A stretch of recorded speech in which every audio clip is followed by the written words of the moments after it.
Hi folks, I hope that you're well. I wanted to share with you how scales building works on the Neotone software. You get access to this software via a web page that you get a login to when you receive your instrument. And the first page that you will see is this, with details about your instrument. We don't need to worry about all of that for now. If you go to the Scales tab, you will see a list of all of the scales that are currently available to you on your instrument. You'll also have a list here of the scales that are currently live and loaded onto the instrument. These are the scales that you can access by pressing the ding and one of the notes and holding that down for a couple of seconds. That then loads the scale. So when you get your instrument, you will have some preloaded scales on there that you can just explore. But when you get onto this website, you can find some very exciting things. There are, if we go to this tab up here, there are shared scales, which is super exciting. In this section, and in the shared mutant scales as well, if you have a mutant Neotone digital handpan, you will find a list of loads of pre-made scales that Neotone users have made. Some of these are pretty bonkers because these are made by regular people like you and I. They're not made by the Neotone team. And some of them are, as a result, really exciting and interesting and quite incredible. Beyond that, you have this Scales tab. You can click this little button here, which says Add Custom Scale. You'll see here that I've added my first custom scale. It is a replica of my kurd. But if you click this button here, Add Custom Scale, you're presented with a blank sheet. This is the Neotone, in this case, Mutant Handpan, because that's what I've got. And you can name your scale here. I'll call this YouTube Demo. And then what you can do is select the note that you want. So let's say I want to build, I don't know, something crazy. Let's make a nice C major scale, shall we? Let's put a C in the middle. Is it going to be a C2, 3, 4, or 5? So these relate to the octave. By that, we mean which octave on the piano, if you like. So there are lots of C's on the piano, right? The first one is 1, second one is 2, 3, etc. Typically, the regular kind of style dings, like on a D kurd, that's a D3. It starts from C though, so C in this case will be 3, and then I can pop that here in the center. Sadly, you can't hear it by clicking on it, which I would really love. But what you can do is once you've popped these in, you can save and go to set harmony. What that means is if your Neotone is online, which mine isn't right now, and you've got it with you, you can test it live in real time and then go, oh, I don't like that, come back to it, go back to the previous page, change the notes around. So let's make a nice C major. And because this is a Neotone, there are no limits, so I'm just going to do it in order. Crazy, right? This might not be very fun to play. But who knows? Oh, I've just got to the end. I want to come to C again. I've already got a C3. It's going to be the next one. So now I need to select 4, right? D4, E4. And then from here, I want to carry on up the scale. So I'm going to mimic what would then happen when you go to the to the bottom notes on an acoustic handpan. You would come underneath and start playing those bottom notes there. So I'm going to play my F4 is going to go here, and that will be right, left, right, left, right, left, right, left, right, left. So then I want to go over to the right here. A,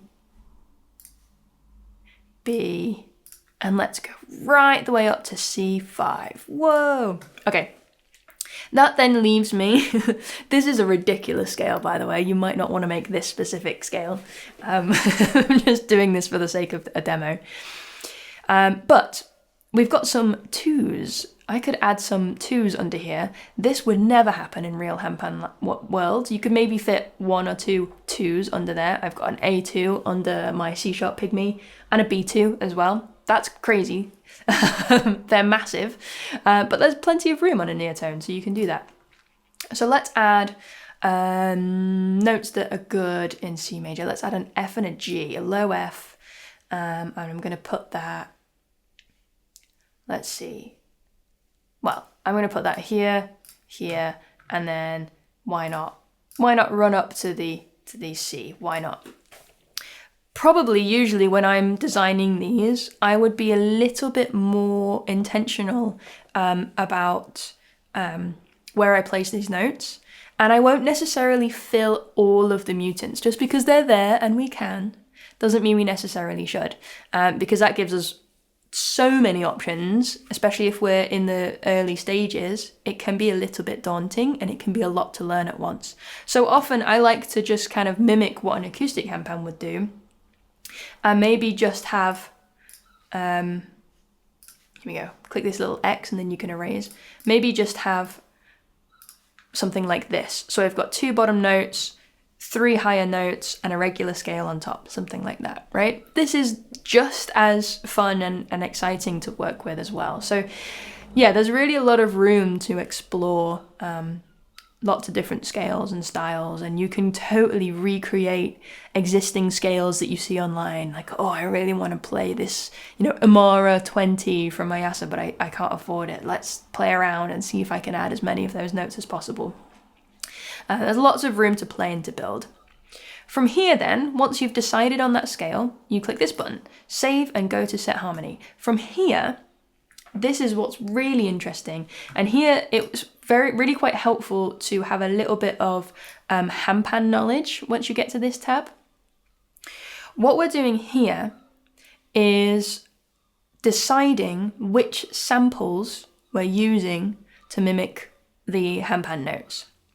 So there's a little title here, tone field sources. It gives you some info. For the best results, try to find the sources that fit together the most harmoniously. After setting harmony, change gain, volume, if some notes need correction. What this means is, say I'm building a D kurd. Ideally, I want all of my note sources, all of the original samples to have come from a D kurd. And the reason for that is that the sound of the handpan sounds the way that it does because every handpan scale only has a set amount of notes, right? It only has the notes from within that scale. In the D kurd, it's the case of the D minor. In something like an F low Pygmy, it's only got 5 of the notes, so it's even more harmonious. Once we start putting sharps and flats or things borrowed from outside of the scale on there, it starts to change the tone. And, when you strike a note, it's also interacting with the other notes. If I strike a D, I'm also hearing an A from over there. I'm also hearing a higher D and a lower D. It's resonating with the other notes. If I had a D sharp next to it, it would sound really discordant and strange. So in this case, if I'm building a D kurd, I want to try and select the notes that are all sampled from a D kurd, which they happen to have in this library. But it's not always possible. There is no real life pan in this case. There is no real life C major in the way that I have just built it. It doesn't exist. So I have to choose. I have to choose notes from the samples that do exist. I can choose a C ding from a C Aegean. Great. That's true. That's not pitch shifted in any way. That is the right note for that scale. But the thing to bear in mind is that on a C Aegean, you've got C, and then the next note on a C Aegean is E, I think. And then you've got E here, right? So you need to start thinking about what kind of notes they're resonating with from the original samples, because you will hear that resonance of the original real handpan. And if I'm taking a C ding from a C minor scale, right, which is not the case here, luckily, you might start to hear some of those minor overtones. Even if you don't quite know what that means, you feel it. It doesn't quite feel balanced. So while it's amazing that we have the ability to build any scale we want with these instruments, it does come with that tricky aspect that all of the samples will have the resonance of the overall pan. So when we're loading those into different scales, some of them might not fit very harmoniously because that resonance is brought into it. So we have to be selective with which samples we use. If I'm building a C kurd, for instance, and there is no sample from a C kurd, I might choose to borrow all of the samples from the D kurd and choose the shifted versions, the pitch shifted versions of those, which is here, right? So you see here, this is pitched down. This is an F sharp note pitched down to an F, right? It will still sound quite good and natural. It's only pitched down ever so slightly, so it still sounds great. So I can create a beautiful sounding C kurd from all D kurd samples. But if I were to try and make that C kurd from all E Sabye samples, which is a major scale, it might sound a little bit off. Or if I were to use an E Sabye scale and then an E Amara sample and then a C minor sample and then a C major sample and pull it from all these different places, it might sound a little bit unharmonious. You'll start to hear some of the harmonics from the other instruments. So that's why we have this menu here, which is so clever, so clever. And if you don't really know what any of that means, it doesn't really matter, because you can just experiment, find the ones that are closest to what you need, that are, not pitch shifted and blah, blah, blah. And then here with this magic button here at the bottom, you can, there we go, you see it there. I don't have my Neotone on right now, so it's not live, it's not online. But if you have your Neotone turned on, connect it to the same Wi-Fi. From here, you click this button to start a live test, and you can play the scale and hear how it sounds. And if you go, that A2 sounds terrible, I need to change it to a different source, to a different sample, then you experiment again, that sounds right. So you can just trial and error your way through it. This bit's cool as well, body sound, and that is the tack, that's the sound when you strike the instrument. So they've given you a little note here: to avoid this harmony of multiple body sounds, select only one note whose body sound you want to use as a default. So you can do that, or, so I could choose note 1, which is the ding, or you can let it be any sound. So that means that if you strike on this side of the instrument, it's going to sound between the two notes that are on that side of the instrument. This side it'll strike and you'll hear the resonance of the note from that side. Just like on an acoustic handpan, you hear the resonance of the notes next to it. Really clever. But of course, if you've built a scale that's chromatic, that wouldn't sound very nice, right? So they've given you the option to have just a single tone sound on that tack, that slap sound, which is super clever. And then on the side here, you can adjust the volume of the samples in case one or two of them are a little bit louder. But generally, I found that they're pretty well balanced anyway. So that's it. That's how you build your own scales. You can also then decide where to place them. These are the hotkeys. So tone field 1, for now, I've loaded in a D Aegean because I was just teaching somebody who had a D Aegean. Tone field 2, D kurd. That's what I've just been recording with. And then the rest are just scales that I've been enjoying. So you can decide where you want to assign those.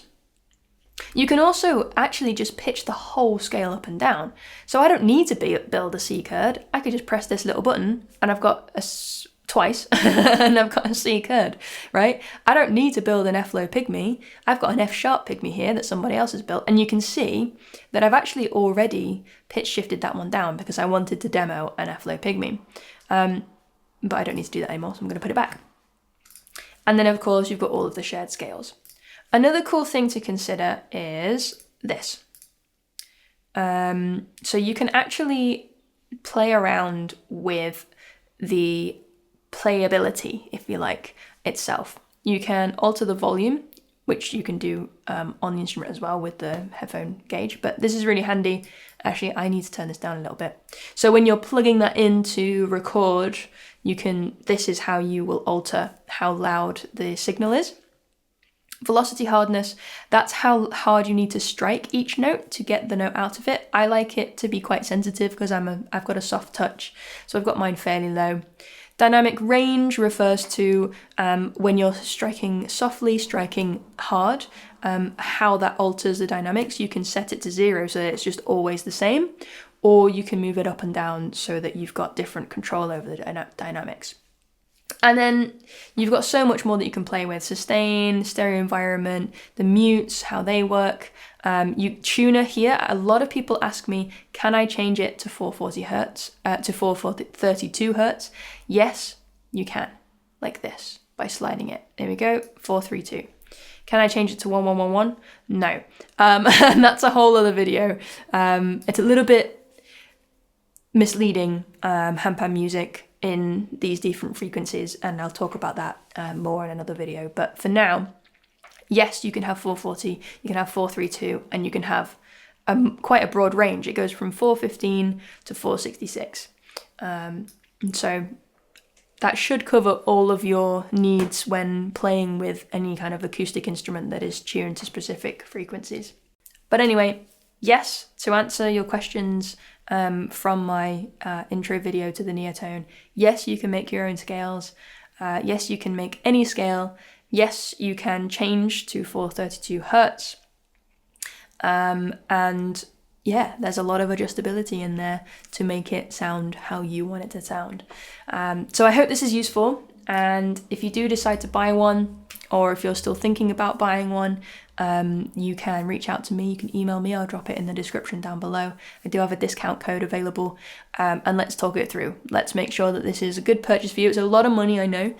So if you're thinking about it, we can figure out whether or not it's the right thing for you. And if it is, then yeah, we'll get you a code. We'll get you on board. Alrighty. I wish you all a beautiful day. And any questions, please let me know in the comments, and I'll try and answer them as I learn and find my way around this instrument as well. And I'll see you all very soon.